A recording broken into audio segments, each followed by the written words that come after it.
Alors le lycée Alexandre Dumas, qui est donc un lycée de l'hôtellerie-restauration et du tourisme, est investi dans des projets de mobilité depuis de nombreuses années.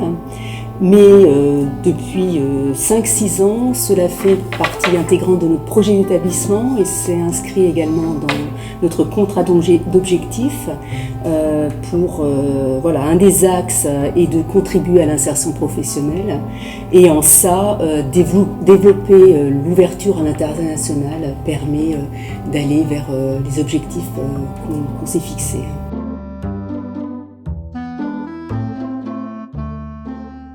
Alors, tout dépend de ce qu'on met derrière le mot compliqué. Voilà, à la base, il faut des équipes investies, des élèves motivés, et il y a également nécessité de bien connaître le cadre réglementaire de ces échanges et également le cadre réglementaire des programmes qui nous permettent de mettre en œuvre en fait les mobilités. Je pense au programme Erasmus, que ce soit au niveau post-bac ou au niveau second degré.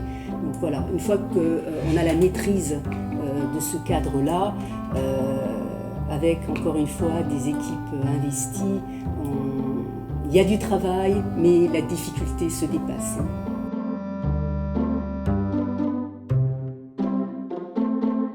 Alors la structure, elle dépend effectivement du niveau de classe des élèves. Alors moi, mon interlocuteur, essentiellement, ce sont les services du rectorat et de la DARILV.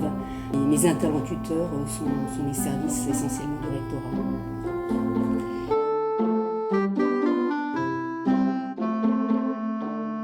Au niveau de la voie professionnelle, nous avons donc les enseignants de pratique qui ont la certification DNL, donc discipline non linguistique, qui donc sont impliqués, ainsi que les professeurs de langue.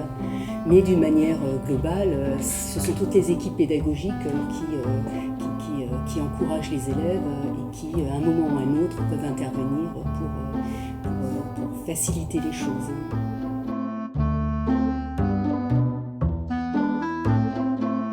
Ça va dépendre des années. Si je prends l'exemple de cette année, en première professionnelle, nous avons 22 élèves qui sont partis en mobilité dans un pays anglo-saxon et nous avons 12 élèves partis en mobilité en Allemagne.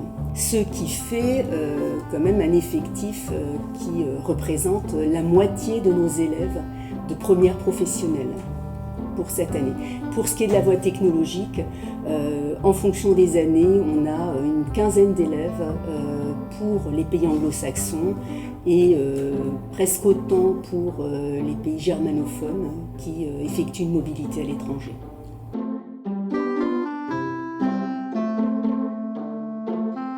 L'idée derrière cette mobilité, c'est d'offrir à un élève donc l'opportunité d'une ouverture qui lui permettra de développer des compétences d'autonomie, d'adaptation et de perfectionnement dans une langue étrangère. Et à terme, l'idée, c'est effectivement de permettre à cet élève une meilleure insertion professionnelle.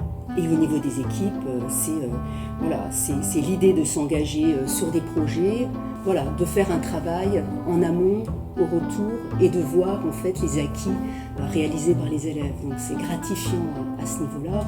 Et puis ça permet également un lien avec des professionnels à l'étranger qui permet de sortir de sa salle de cours.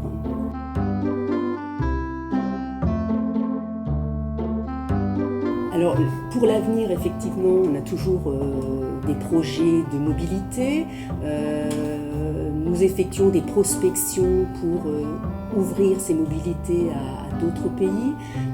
Notamment, on a des projets en cours avec la Norvège, l'Irlande du Nord.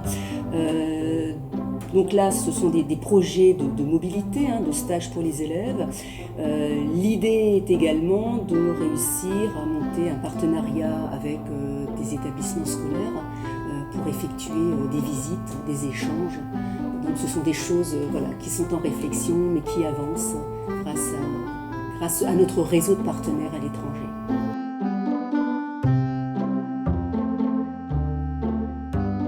Ben, je dirais qu'il n'y a pas d'hésitation à avoir, c'est gratifiant et on apprend également personnellement énormément en permettant à donc, des élèves d'avoir la possibilité d'effectuer un stage à l'étranger.